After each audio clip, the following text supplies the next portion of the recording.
Welcome everyone. आज हम लोग स्टार्ट करेंगे exercise 7.1 of class 12th।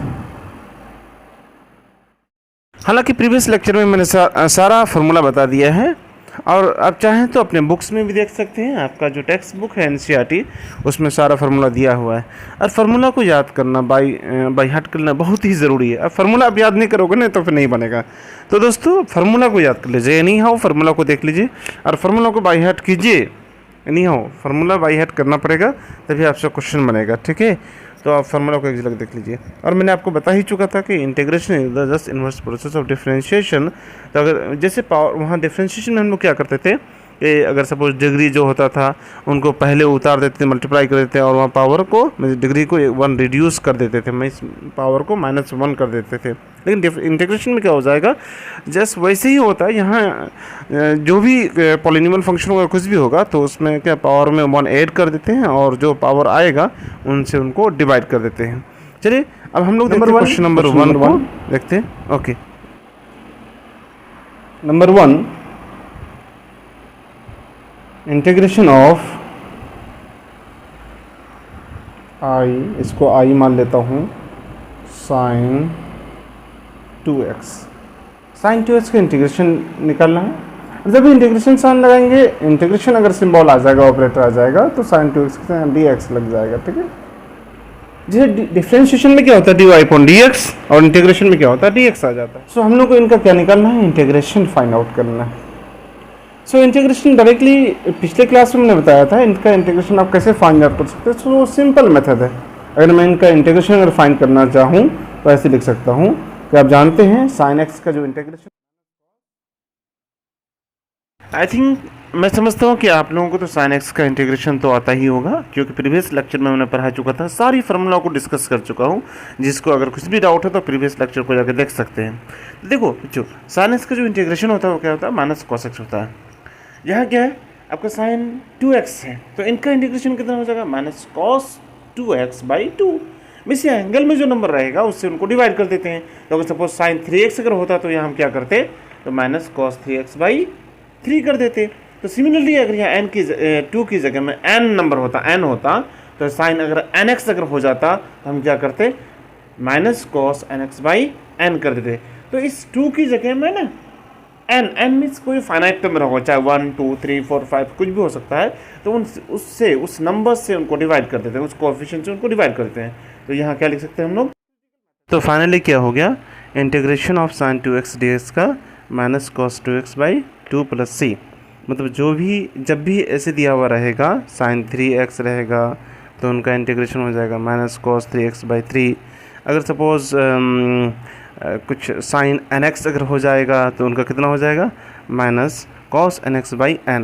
Means angle में जो भी नंबर रहेगा उनसे उनको क्या कर देना, एंगल में जो भी नंबर उससे उसको डिवाइड कर देना।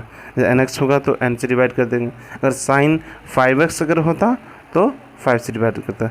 चलिए अब हम लोग समझते हैं मेथड ऑफ इंस्पेक्शन क्या होता है, क्योंकि बेसिकली जितना सारा क्वेश्चन है ना, क्वेश्चन नंबर 1 2 3 4 5 है ना, इन सारे क्वेश्चन को मेथड ऑफ इंस्पेक्शन ही बनाना आपको। इसलिए चलिए मेथड ऑफ इंस्पेक्शन को हम लोग समझ लेते हैं। सो मेथड ऑफ इंस्पेक्शन जो होता है बेसिकली इनको बनाएंगे जब भी ना, है ना, तो ये लॉजिकल है, कोई ख़ास नहीं है, ठीक है ना। तो मेथड इंस्पेक्शन के लिए सबसे पहले गिवन फंक्शन को क्या मान लेते हैं, fx = sin x मान लिया, sin 2x मान लिया, या जो भी फंक्शन दिया हुआ रहेगा उनको fx मान लीजिए, px मान लीजिए। बेसिकली fx मान लीजिए तो अच्छा रहेगा। तो मैंने fx मान लिया। अब इस fx को मैं क्या करता हूँ, मैं ये समझना है कि sin 2x किनका डेरिवेटिव है। तो हम समझ रहे हैं कि ये sin 2x जो है ना वो cos 2x का डेरिवेटिव है। हाँ, मैं ये समझ के चल रहा हूँ कि आपको डिफरेंशिएशन आता है हमें। तो क्या हो गया, dy/dx cos 2x -2 sin 2x और इंटू 2 हो जाएगा। ये हो गया इनका डिफरेंशिएशन। अब हम लोग को करना क्या है, इनका जो कांस्टेंट है, ये जो 2 है और ये माइनस है, इसको मैं इधर कर लेता हूँ, dx को उधर मल्टीप्लाई कर देता हूँ। सो क्या हो जाएगा बच्चों, इसको अगर मैं सॉल्व करना चाहूँ तो -1/2 d cos 2x = यहाँ हो जाएगा sin 2x। ये आ गया। हमने क्या किया, इस dx को यहाँ मल्टीप्लाई कर दिया और ये माइनस और 2 को इधर मैंने यहाँ इधर लेके आ गया। चलो इतना हो गया। अब हमें क्या करना है कि ये तो मिल गया। अब इसके बाद इंटीग्रेट कर देता हूँ मैं। नाउ इंटीग्रेटिंग बोथ साइड, अगर मैं दोनों तरफ इंटीग्रेट कर देता हूँ सो क्या हो जाएगा बच्चों, इनको इंटीग्रेट करने के बाद -1/2 लिख सकता हूँ मैं, -1/2 और इंटीग्रेशन ये d cos 2x हो जाएगा, इस इक्वल टू क्या हो जाएगा, इंटीग्रेशन sin 2x। अगर दोनों तरफ में इंटीग्रेशन साइन लगा लिया ऐसे तो लेकिन हम लोग कदापि लिख नहीं सकते हैं, क्योंकि ये इंटीग्रेशन और ये जो d है ना ये कभी एक साथ आपस में मिलजुल के रह नहीं सकते हैं, ये बहुत ज़्यादा झगड़ालू है, ये हमेशा एक दूसरे से इनका एक दुश्मनी लगी रहती है, ठीक है। तो हम लोग इन दोनों को लिख नहीं सकते, लेकिन मैं आपको समझाने के लिए मैंने लिख दिया। तो ये वाला और ये वाला कैंसिल हो जाएगा और यह बच जाएगा बच्चों -1/2 cos 2x, और इधर क्या हो जाएगा, यहाँ dx छूट गया, सॉरी, सो ये sin 2x dx। अब therefore मैं लिख सकता हूँ integration of sin 2x dx is equal to कितना आ गया, -1/2 cos 2x। ये हो गया हमारा फाइनल आंसर। समझ में आ गया होगा, ये हो गया बाय मेथड ऑफ इंस्ट्रक्शंस, और ये सिंपल मेथड था। यहाँ तो आपका एक ही लाइन में बन गया, लेकिन यहाँ आपका थोड़ा सा लेंथी हो गया। ओके, समझ में आ गया होगा। ओके, ना हम लोग चलते हैं क्वेश्चन नंबर 2 पे। क्वेश्चन नंबर 2 देखते हैं। अब मैं तो समझता हूँ कि आपको पूरा समझ में आ गया होगा। चलो क्वेश्चन नंबर 2 पे, हम क्वेश्चन नंबर 2 को इस पर भी रखते हैं, 2 नंबर।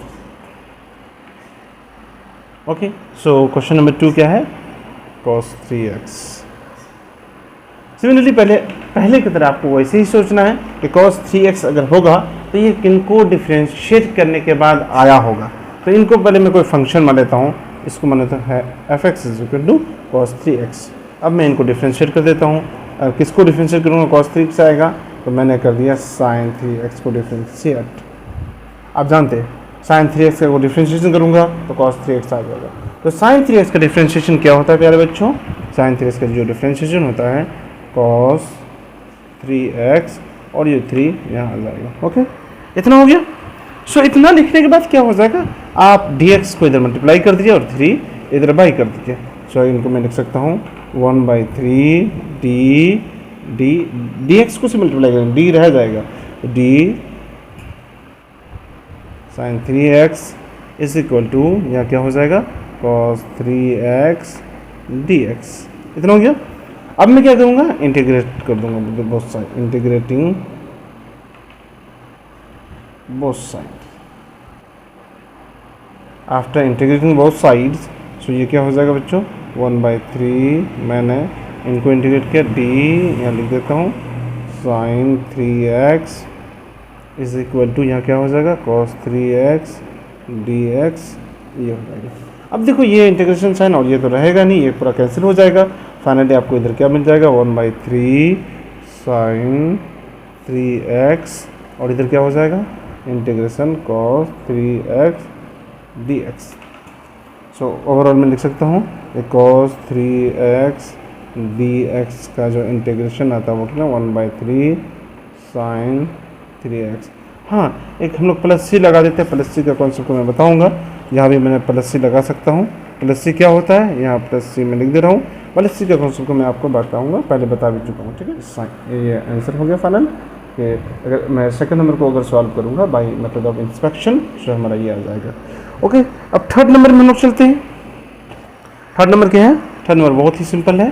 थर्ड नंबर है आपका f(x), इसको मान लेता हूँ f(x) इज इक्वल टू कितना, e⁻²x।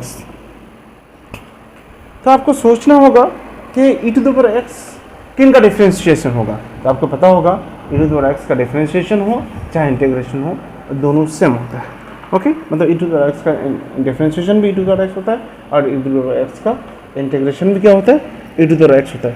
बल्कि अगर डिफ्रेंशिएशन करूँगा तो e⁻x, x से पहले जो भी यहाँ कोई कोएफिशिएंट होगा वो डिफ्रेंशिएशन के केस में ये इधर 2 मल्टीप्लाई हो जाता है और इंटीग्रेशन के केस में वो डिवाइड हो जाता है। ओके बच्चों, समझ में आ गया होगा आपको। सो अब देखिए f(x) = 2x हो गया। तो सिंस वी नो क्या होता है, डिफ्रेंशिएशन ऑफ e⁻2x क्या हो जाएगा, e⁻2x और ये वाला इधर मल्टीप्लाई हो जाएगा। फिर मैं क्या करने वाला हूँ, dx को इधर मल्टीप्लाई कर दूंगा, इधर 2 से डिवाइड कर दूंगा। So 1/2 e to the power 2x और यहाँ d लिख देंगे हम, और e to the 2x dx हो जाएगा। अब क्या करेंगे, बोथ साइड इंटीग्रेट कर देंगे बच्चों। इंटीग्रेट अगर करेंगे तो integrating both side, integrating both side. So दोनों तरफ इंटीग्रेशन सिंबल लगा दूंगा। सो ये क्या हो जाएगा, मैं 1/2 को बाहर निकाल दूँ, क्योंकि आप इंटीग्रेशन अगर दोगे ना, है ना, 1/2 को बाहर निकाल दो, कोफिशिएंट को बाहर निकाल देता हूँ। सो क्या हो जाएगा, इंटीग्रेशन d, फिर लिख दीजिए e to the 2x dx is equal to क्या हो जाएगा बच्चों, e to the 2x dx। Okay, so अब इनको इंटीग्रेट करेंगे तो क्या ये और ये कैंसिल हो गया, तो फाइनली आपका 1/2 e टू द 2x, ठीक है। यहाँ प्लस सी में लगा दे रहा हूँ, प्लस सी। इंडेफिनिट इंटीग्रेशन होता है ना तो हम लोग प्लस सी लगाते हैं, लेकिन डेफिनेट होगा तो हम लोग प्लस सी नहीं लगाते हैं। और प्लस सी क्यों लगाते हैं, हमने प्रीवियस लेक्चर में पढ़ा चुका है। अगर फिर भी आपको डाउट होगा तो कमेंट कीजिए, मैं कभी कोई एक लेक्चर ले लूँगा, इसके एक इंडिपेंडेंट लेक्चर ले लूँगा प्लस सी से। ओके, सो ये हो गया e to the power 2x dx। इनको मैं लिख सकता हूँ, ये हो गया। तो therefore मैं इनको लिख देता हूँ, क्या लिख सकता हूँ, therefore e to the power 2x dx is equal to कितना आ गया, 1/2 e to the power 2x plus c। ये आप इनको लिख सकते हैं, ठीक है बच्चों, समझ में आ गया होगा। देखो मैं एक बार इस क्वेश्चन को फिर समझा दूँ। मैंने एफ एक्स मान लिया, एफ एक्स टू 2x। सो मैं जानता हूँ कि we know that differentiation of e to the 2x, e to the 2x into 2 आ जाएगा। इनको मैंने इधर डिवाइड कर दिया तो यहाँ d हो गया, और dx को इधर मैंने मल्टीप्लाई कर दिया, ठीक है। सो अब इनको मैंने इंटीग्रेशन बहुत साइड कर दिया, तो इंटीग्रेशन साइन दूंगा तो ये दोनों आपस में कभी रह नहीं सकता है। सो क्या हो जाएगा, 1/2 और ये साइन कैंसिल हो जाएगा, तो e टू द 2x हो जाएगा, प्लस c हो गया, और यहाँ e टू द 2x हो गया। So therefore integration of e to the 2x dx is equal to 1/2 e to the 2x plus c। देखो इंटीग्रेशन सिंबल और डिफरेंशिएशन एक साथ नहीं हो सकता, क्यों, कि आप जानते हैं कि प्लस मन ये क्या होता है वो आप, क्योंकि आप जानते हैं कि integration is the inverse process of differentiation. Okay, understood. सुनाओ, अब चलते हैं क्वेश्चन नंबर 4 पे।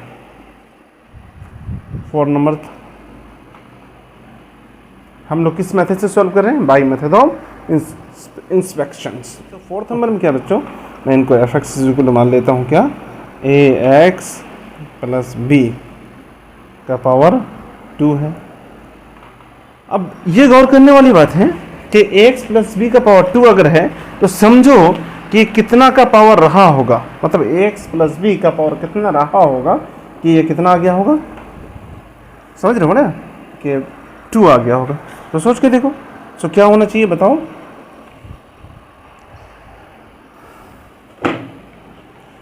देखो आप बिल्कुल याद रखिएगा। नोट। अब आ जाते हैं क्वेश्चन नंबर 4 पे। 4th देखिए, है ना, 4th number F x is equal to x plus b का स्क्वायर मैंने मान लिया। तो नोट मैंने कर लिया, अगर x का स्क्वायर है, अगर इंटीग्रेट करता हूँ तो x का क्यूब हो जाता है, ठीक है ना। अगर उनको डिफ्रेंशिएट करता हूँ तो क्या होता है, एक पावर कम हो जाता है और जो पावर है वो पहले आ जाता है, ठीक है। आप इससे अवेयर हैं, आपको ये पता ही होगा, ठीक है ना। सो हमने क्या किया, इनको अगर मैं करता हूँ सिंस, मैं लिख सकता हूँ, हमारा जो क्वेश्चन है ये है, सिंस डिफ्रेंशिएशन ऑफ कितना ax प्लस b का पावर 3 ले लेता हूँ, ठीक है। 3 ले लिया तो समझ में आ गया होगा। तो इनको जब मैं डिफ्रेंशिएट करूँगा तो आप जानते हैं क्या, फंक्शन ऑफ फंक्शन से डिफ्रेंशिएशन करेंगे तो ये क्या हो जाएगा, 3 पहले आ जाएगा, ax प्लस b हो जाएगा, ठीक है, ax प्लस b हो जाएगा। और उनके बाद इनको जब डिफ्रेंशिएशन करेंगे तो यहाँ कांस्टेंट है, ये क्या हो जाएगा, 0 हो जाएगा, और ये कांस्टेंट बाहर आ जाएगा, और x का जो डिफ्रेंशिएशन होता है वो 1 हो जाता है। सो ये ओवरऑल कितना हो जाएगा, a हो जाएगा। सो फाइनली ये कितना आ गया, 3a लिख सकता हूँ, 3a ax प्लस b। सब मैं क्या करूँगा, 3a को इधर डिवाइड कर देता हूँ। सो ये फाइनली हो जाएगा 1/3a d ax plus b cube is equal to, ये क्या हो जाएगा, ax, अच्छा यहाँ सॉरी स्क्वायर है, पावर 1 कम हो जाएगा ना, स्क्वायर है, ठीक है, पावर 1 कम हो जाता है ना, तो एक्स प्लस बी का होल स्क्वायर हो जाएगा, एक्स प्लस बी का होल स्क्वायर हो जाएगा, ठीक है। सो अभी इधर क्या बच जाएगा, ax प्लस बी का स्क्वायर और dx इधर मल्टीप्लाई कर दिया। अब इंटीग्रेटिंग बहुत साइड्स करेंगे हम लोग, इंटीग्रेटिंग बोथ साइड्स, तो क्या हो जाएगा, इंटीग्रेट लगाने के बाद 1/3 बाहर आ जाएगा, 1/3 सॉरी 1/3 ये बाहर आ जाएगा। इनको इंटीग्रेट करने के बाद क्या बच जाएगा, ये क्यूब हो जाएगा। और इनके बाद इनको इंटीग्रेट साइन लगा दूँगा, ax प्लस बी हमने dx। तो फाइनली पता चलेगा इनका इंटीग्रेशन कितना इतना होता है। सो ये हो जाएगा कितना, therefore लिख सकता हूँ, therefore या ax प्लस बी का square dx is equal to कितना होता है, 1/3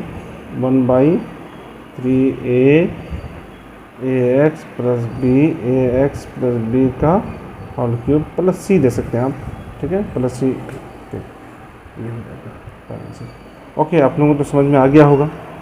ओके, लास्ट नंबर, तो लास्ट नंबर क्या है देख लेते हैं। ओके, कोई डाउट है? No. Okay, so no last number थोड़ा कॉम्प्लेक्स लगता है, लेकिन घबराओ मत, बहुत ही ईजी है, ठीक है ना। सो लास्ट नंबर पे चलते हैं हम लोग। Last number, question number 5। आज 5 नंबर तक ही बताता हूँ, उसके बाद हम नेक्स्ट क्लास में देखेंगे। सो 5th नंबर देखो बच्चों, 5th नंबर में है क्या, 5th number F x is equal to, मान लीजिए कितना है, F x is equal to कितना, साइन 2x माइनस 4 इतना, सॉरी, ठीक है, ये क्वेश्चन दिया हुआ, F x is equal to sine 2x minus 4 equal 2x, ये आपका क्वेश्चन हो गया। अब इनको क्या करना है, सिंस हम लिख सकते हैं क्या, सिंस, या देखो ये जो क्वेश्चन है ना, इसको आप ऐसे मान लो कि मैं इनको i इज इक्वल टू मान लेता हूँ, क्या मान लेता हूँ, i is equal to sine 2x, ठीक है, माइनस 4 इतना dx कर देता हूँ, इतना कर देता हूँ, इंटीग्रेट तो ही करना है, i इज इक्वल। अब मैं क्या करूँगा, dx को इनसे भी मल्टीप्लाई कर दूँगा, इनसे भी मल्टीप्लाई कर दूँगा।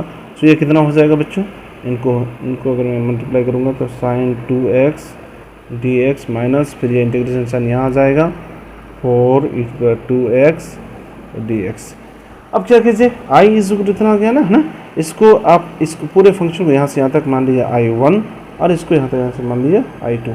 अब हम लोग जैसे सॉल्व किए थे ना इसको, जैसे क्वेश्चन नंबर 1 पे ही आपने देखा था साइन 2x था कि नहीं था ना, तो साइन 2x की तरह हम लोग सॉल्व करेंगे, और हम लोग साइन 2x में इनको सॉल्व कर चुके हैं, तो मैं डायरेक्टली वही लिख दूंगा, और ये भी हम लोग सॉल्व कर चुके हैं, ठीक है, सिर्फ 4 यहाँ एक्स्ट्रा है, तो हम लोग डायरेक्टली वैसे ही सॉल्व करेंगे और यहाँ लाके पुट कर देंगे, उनकी वैल्यू क्या होगा। चलो हम लोग देख ही लेते हैं कि क्या क्वेश्चन होगा, वैसे वीडियो लंबा हो जाएगा, ठीक है। सो ये फाइनली क्या हो जाएगा, पहले हम लोग क्या करेंगे, i1 को सॉल्व करेंगे, तो i1 को अगर सॉल्व करेंगे तो क्या हो जाएगा, सो i1 आपका जो फंक्शन हो कितना हो गया, कितना फंक्शन है, i1 आपका है साइन 2x dx, ठीक है, इनको सॉल्व करना है। तो हम लोग क्या लिखेंगे फिर, F x is equal to, या डायरेक्टली लिखता हूँ, सिंस मेथड ऑफ इंस्पेक्शन से हम बनाने के लिए आ रहे हैं, सिंस ये किनको डिफ्रेंशिएट करने के बाद ये वाला आएगा, तो हम जानते हैं किसको, cos 2x को अगर डिफ्रेंशिएट करूँगा तो ये हमारा फंक्शन आ जाएगा।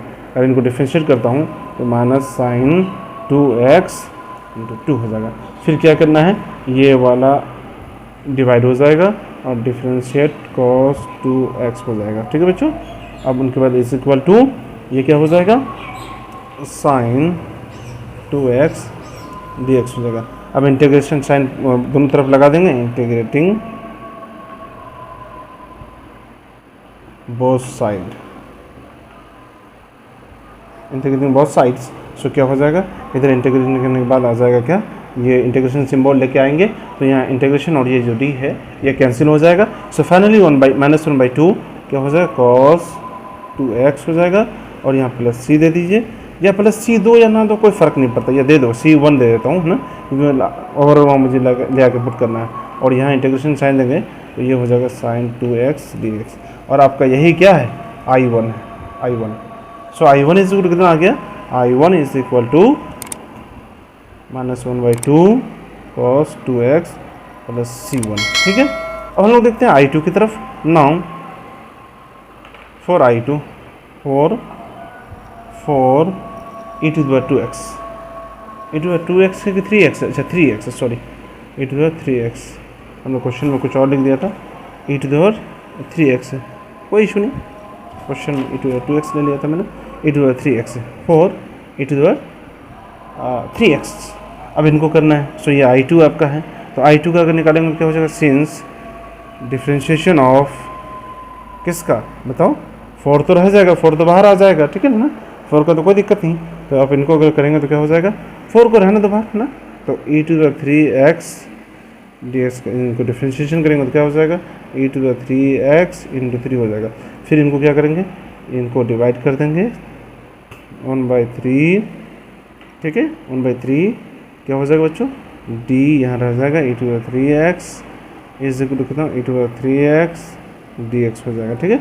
अब इंटीग्रेशन कर देंगे बोथ साइड, दोनों तरफ इंटीग्रेट करेंगे तो क्या हो जाएगा, मैं डायरेक्टली लिख देता हूँ, इनको इंटीग्रेट करने के बाद यहाँ मिल जाएगा 1/3 e⁻³x, ठीक है, यहाँ प्लस c2 लिख देता हूँ और यहाँ हो जाएगा इंटीग्रेशन साइन आ जाएगा, ठीक है बच्चों।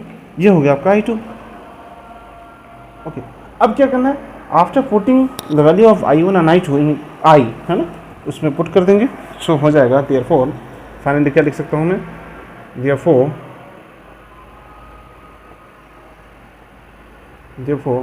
I इज इक्वल टू कितना हो जाएगा, I1 प्लस I2। ओके, अब हम लोग I इज इक्वल टू क्या, इनका वैल्यू कितना आ गया, I1 का जो वैल्यू आया था वो कितना आया था, -1/2 cos 2x प्लस C1 और क्या था, और I2 कितना था बच्चों, I2 इतना आ गया, बट आपका I1 I2 यहाँ देख लीजिए आप, कहाँ था, यहाँ माइनस था है ना, कोई दिक्कत नहीं, माइनस तो माइनस सिंबल दे देंगे, तो 4 था तो 4 लिख देंगे, तो -4, ठीक है ना, 4 आपका ये I2 इज कितना इतना आ गया, तो इतना मैं लिख दूँगा, ठीक है। तो कितना हो जाएगा, 4 इंटू 1/3 e⁻³ प्लस C2 इतना आ गया। अब क्या करना है, इनको फाइनली सॉल्व करना है, इनको अगर सॉल्व करेंगे तो आपका आ जाएगा कितना, ये हो जाएगा -1/2, sorry, I is equal to -1/2 cos 2x, ठीक है, यहाँ माइनस लगा दे रहा हूँ, 4/3 हो जाएगा, आप उधर बैक साइड में देख लीजिएगा, e⁻³x, ठीक है, प्लस हो जाएगा C1 प्लस C2, इसके लिए मैं C यूज़ कर लेता हूँ C। So therefore I is equal to कितना हो गया, therefore I is equal to कितना, -1/2 cos 2x minus 4/3 e⁻³ plus C। Okay, थोड़ा सा मुझे आंसर चेक कर लेने दीजिए, आंसर आपका है या नहीं है। ओके, देख लेता हूँ इसमें आंसर है कि नहीं। देखो बच्चों, एक्सरसाइज ये 7.1 था आपका, 7.1 में ये क्वेश्चन नंबर था 5। देखो आपका आंसर मिल गया -1/2 cos 2x माइनस 4/3 e⁻³ यहाँ प्लस C नहीं लिखा है, आप प्लस C लिख दीजिए, कोई इशू नहीं, एकदम बिल्कुल लिख सकते हैं आप, ठीक है ना। ओके, इतना तो समझ में आ गया होगा। फिर देखो वीडियो बहुत लंबा हो गया है ना, अब हम लोग ओके बच्चों, तो तब तक के लिए इतना ही, और फिर मिलते हैं नेक्स्ट वीडियो में, और तब तक के लिए चैनल को सब्सक्राइब कीजिए और बेल आइकन को प्रेस कर दीजिए। Okay, bye bye.